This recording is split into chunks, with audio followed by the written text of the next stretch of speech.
Hell, open the bay hatch port, Hal. Hal, open the bay hatch port, Hal. You copy? I'm sorry. I'm afraid I can't do that. What seems to be the problem, Hal? Open the door. I think you know what the problem is just as well as I do. So when I was 5 years old, my mother, she thought it was a fantastic idea for me to watch Stanley Kubrick's A Space Odyssey 2001. I was thinking about, checking in at the International Space Station at the Hilton Galactica Hotel and having a conversation with fellow grown-ups, talking about the world, and maybe I would actually take the next space shuttle out in space to another galaxy, checking in, doing my transfer with other people, just having a see you later in that sense. Going to the space shuttle and actually sitting in there and having my, noodles with a straw would be fantastic, or a beef stroganoff or something similar like that. But when you are 5 years old, what really magnifies your brain is not really a space shuttle or an International Space Station or the Hilton Galactica. It's actually really the golden spacesuit. So I thought if I had this golden spacesuit when I was grown up, I could do anything in the world. That would be my power suit. It would be everything I needed ever to just go to the world and be magnificent. So it happened when I grew older, of course. I thought I want to create universes, just like Stanley did. In the same sense, I became a lighting designer. I did a lot of lighting designs for big, concerts and festivals and so on. And I actually started when I was 15 years old because I wanted to do a lighting design company. And after been doing that for many years, many years when you're young, is when I was 19, I sold it and I became a graphic designer instead, and I started to do a lot of graphic design, as you can see here. Same, creating universes with whatever I had in hand. Could be a small manga figurine, it could be a Action Man figurine, it could be a lot of different packaging from me. Maybe some of you guys can tell me what it actually says. I think there's something with noodles on one of them, at least. But it was a great way to creating universes with design. And then after this, I started actually doing my first interior design product, and that was a club in Copenhagen called NASA. And as you can see, obviously it's a white nightclub. And I can tell you many stories about how terrible an idea it is to do a white nightclub. Strawberry margarita all over the place, cigarette burn marks, drunk people everywhere. And the other thing is that maybe the naming was also kind of a problem because there was an organization in America called NASA, if you have heard about that one. And this sent us a fax. Do you know what a fax is? You use fax machines in Hong Kong? Okay, many people don't know what a fax is actually. But anyway, they sent a fax and said, you're doing copyright infringement. And I was thinking very fast, thinking, oh shit, this is a problem. But we did send a fax back saying, this is a mistake. It's simply an acronym for nice and safe attitude. So it shouldn't be a problem at all. And but you can probably see it is the same thing about creating universes. It's about creating something that is a third space for you. Because as a nightclub, you have to go to a place where you can just be drunk with your friends and be in a completely different place than you normally inhabited of a family home or similar. So everything was designed with the purpose of taking you out. And we had, space age music in the elevator going up. We have a small, Houston, we got a problem noises at the toilets, small videos with rocket launches and so on and so on. So it was a very fulfilled concept all the way through. But sometimes when you do design, it also takes you sideways. And you can probably see on this slide that this is cupcakes, if you should be in doubt. And sometimes we have clients coming and say, can you design cupcakes for us? And I'm like, I've never designed cupcakes before, so of course we can do that. And for me, it is not different to do graphic design, to do lighting design, to do nightclub design, or to do a cupcake, because it's still about creating a universe, about the story of actually doing the universes. So, for instance, the cake is a product, and of course the resale space is a kind of a space station for it to get it out, and the small shuttles is of course the packaging where you send out the cakes.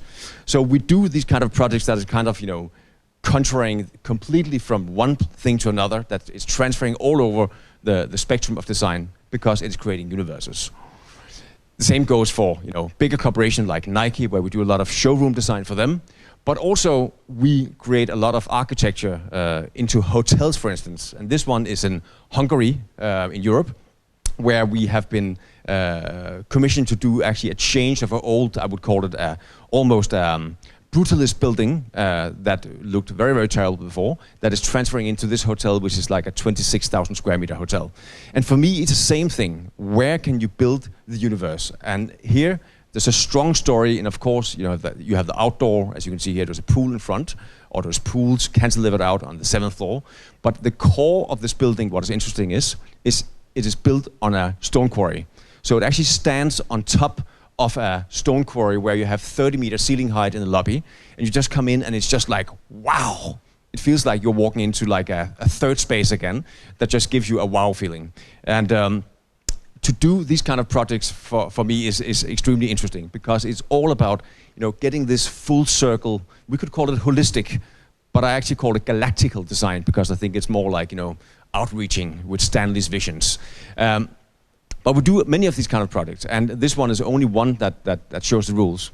But what I like doing about hotels, for instance, is that you do not only create actually the space itself, but you also create all the small sub-frames around it. And in this case, it is also to create a spa that is magnificently big. It has a family spa of 1,500 square meters. It has an underground spa of 3,000 square meters that actually builds out in front of the building, as you can see here, where it actually comes out and cantilevers out, and you can have a view to the mountains in front of the building, which makes it a really magnificent space to work around. Of course, also, we do the same thing with the restaurants, where we design everything from the ashtray to the tables to the furniture. To show you one example, this is one actually a furniture piece that comes out next year. I can't tell you with who, but in all storytelling, what we do with design, this is a good example of it, because this is actually called the Heartbreaker sofa, if you can see it. I was heartbroken, so I draw a sofa.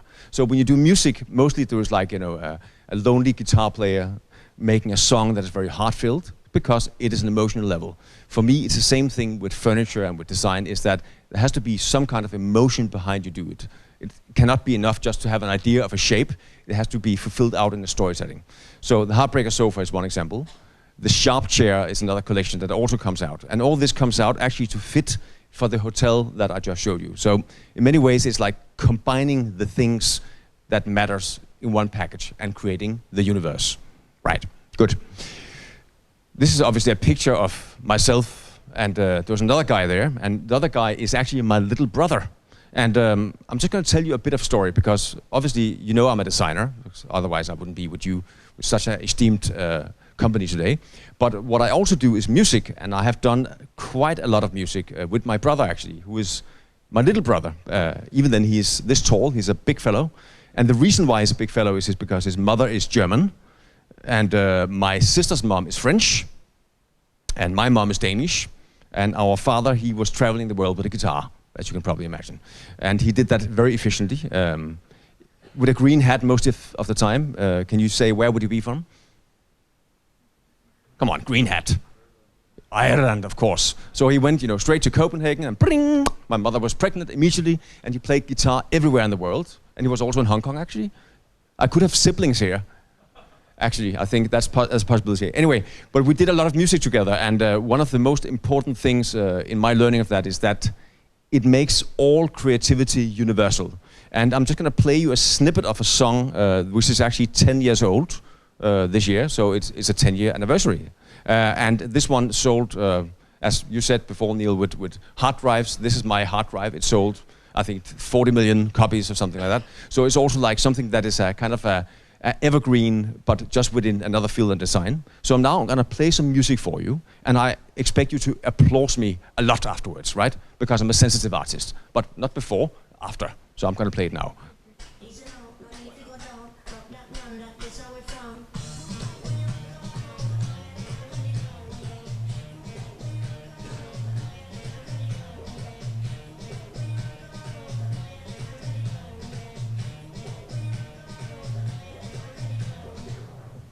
Applause. Excellent, thank you. So now you know the two stories about where I come from creatively. And that's why also I was employed by the company called Bang & Olufsen to be the first ever chief creative officer for the brand many years ago. It was actually 7 or 8 years ago now.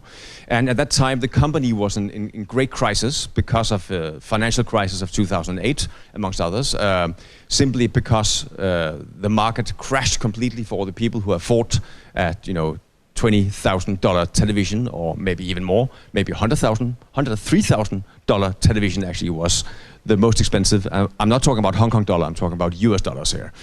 So at that time, it was needed to do a revamp of the company. And this new CEO, he had a great vision of changing the perception of the brand, but also he had to put someone in the position of that was not just a designer, but also something that understood actually the appearance of both what the brand was about, and that was recreating music, and also about understanding the different cultures of the world. And he had to be Danish, and there was only me left that ticked all the marks, obviously. But what was interesting about the brand is that I asked him, why did you choose me? And he said, well, you understand design, you understand music, so your obvious choice to do it. So that was, of course, fantastic, because when I was 10 years old, I always took the train with my mother from a rural part of Denmark, like the countryside, in a hippie camp where I grew up. I'll come back to that later. And in the train, it always say, dung, dung, dung, next station is Struer. And I knew Struer was the home of Bang & Olufsen. So I was like, wow. And when I thought about Bang & Olufsen, I thought about something like Charlie and the Chocolate Factory. Do you know that? With Johnny Depp. So it was like Charlie and the Chocolate Factory and Oompa Loompas doing beautiful products. Obviously, I was very disappointed coming to the factory many years later and finding out there was fully bearded men in their 50s creating products over a very long time. And to shake that up as well, we did a lot of new products. And one of the products that we did first that actually saved the company's revenue for 2 years, which is kind of an amazing thing. If you look at that thing up here, that's a speaker, right?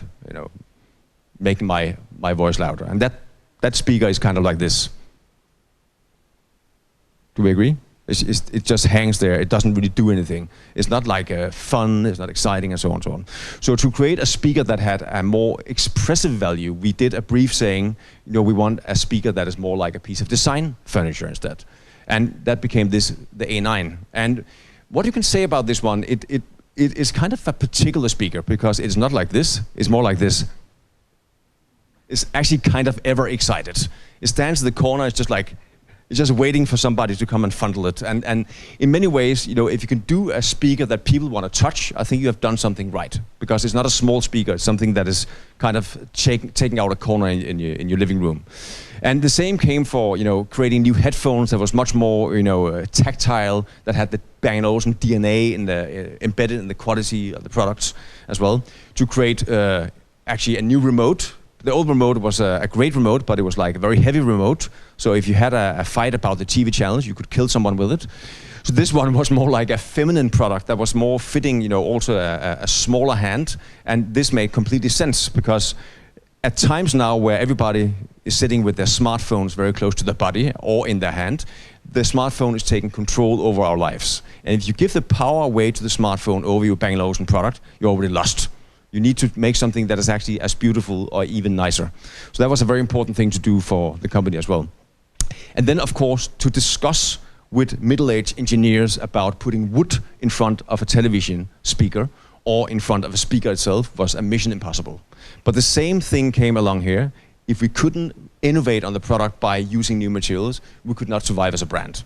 So the interesting thing about this one, before this speaker was like it was typically a case that a husband and wife, husband says, maybe we should go and buy some new speakers. And wife is like, oh no, we have to black mammoths standing for 20 years in our living room.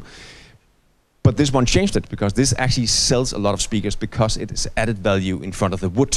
You have something that is actually tactile. You have a speaker you want to touch all of a sudden. And that made a big difference for the brand as well. So it actually sold a lot of speakers. And I think it's the best-selling speaker to date as well with Bang & Olufsen. So it's a pretty good thing to do. The same came with the store concepts, of course, because in the stores, the old stores was kind of very like a museum. You wouldn't walk in and you wouldn't talk to people. It was more like an intimidating experience.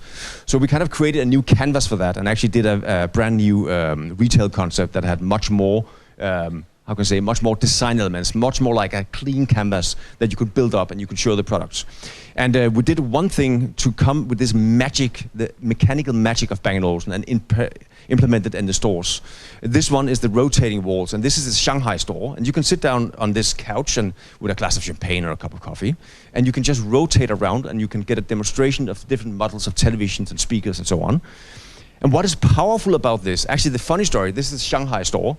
Before it was number 300 in revenue in the world, and after this was installed, it was number 2 within 1 month. So sales just went like, boom, because you gave people a retail experience, creating the universe of retail. And another interesting thing is, as this is in Shanghai, you know the typical Shanghainese rich people, very big watches, like this, typically walk in the door here at least once a week and point over and say, how much is that? And the salesperson says, which one, sir? The television? No, the whole thing. So in Shanghai, Russia, and America as well, people want to buy the walls as well. And I think that's a success criteria for a retail design, because it actually really works in that sense of demonstrating the power of the brand. But the same came also to us doing the first ever Bang & Olufsen building. And this one is, we actually decided to make it in Denmark because it was closer to the factory. No, there was a guy who wanted to do a store in Denmark, so we thought, well, let's do it. So we did this kind of nice little piece of architecture that actually, embraces the surroundings around it. It's actually a translucent brass facade created around the store concept of the 3 rotating walls that you saw before. But what this does, which is interesting, is that it is not only a store. It is actually open 24/7 in the sense that you can, at nighttime, you can see here, you can walk over and you can scan a QR code. In the beginning you could, now it's a beacon, so you can just go with your smartphone and you take control. And then you control the whole store for 5 minutes. You can play your own music, you can play with all the light in the facade, it goes up and down, not with colors, only with white lighting, I promise you. It's not like a circus. And actually in the beginning you could also play your own videos, but we dropped that after 1 week because Danish people have a sick sense of humor. Not very funny actually. But this store made me very happy because the owner, the operator of the store, he called me up and said, Johannes, you should have to come in the weekend in the summertime and see what people do with my store. And I went there on a Saturday night and we had a glass of wine and we went down there at 2 a.m. in the morning. And you had 30 people with 6 packs of beers and champagne and rosé having a party with the Bang & Olufsen store, playing their music, playing with the lighting, looking at Jesus that is next door. Church, obviously. And in many ways, what I see in this is that if you should make retail of the future, you cannot do another store. You have to do the monastery of your brand. You have to do a church of your brand for people to actually enter in. I know some of you might be, believing in higher powers and so on. But I think also if a brand should survive in the future, you cannot just do another store. Because if you do that, it's just a sales point. It has to be an experience. All the way through an experience. And that's why I was very happy to see how people use this store. Which brings me to the next thing. And that is actually that we recently have done a bicycle store in Denmark for a Canadian brand called Argon 18. I have to ask you, is there any of you that on a Sunday or a Saturday put on Lycra clothing and bike in nature? None of you? Not even the guys from Europe? I'm very disappointed with you. I don't do it either. I mountain bike, so I would never do this. But nevertheless, in Denmark is the biggest bicycling country in the world. In Copenhagen center alone, we have over 200,000 people that bikes to work in the morning. Think about the 200,000 bikes going one way, another way around the city. Out of 1.4 million people, it's a lot in the greater Copenhagen. And many of those is racing bikes as well. So we thought, okay, this is a Canadian bike brand. It's in Tour de France. It's in all the big, events of triathlon and cross bike and so on. And we thought if we should do something for this brand, we should do something that is absolutely a magnificent experience. Otherwise, we shouldn't do it at all. And most bike stores is typically, old brick walls and some wood and a coffee shop and a barista with a small mustache and a button-up shirt that makes coffee, and it's not really about the bike. It's not about this scientific power of the man-machine. Because think about, you put your bodily weight on a carbon fiber bike that is 8 kilograms, and you can go 90 kilometers an hour by your muscle power. Isn't that magnificent? That's a man machine. So we thought, let's play a bit with that, but not make it a store, make it an experience that transforms all the time. And I can only show that by video, so here it is.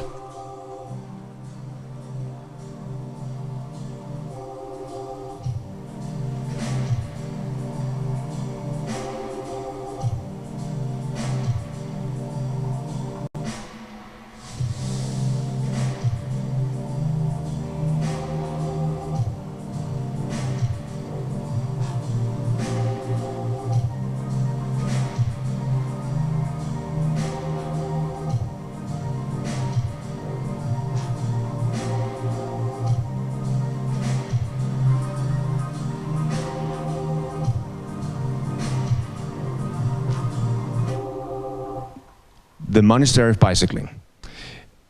See, in the future, there is only one way to do retail, and that is actually by investing in doing something extraordinary. And that's what I really mean. That is creating a universe.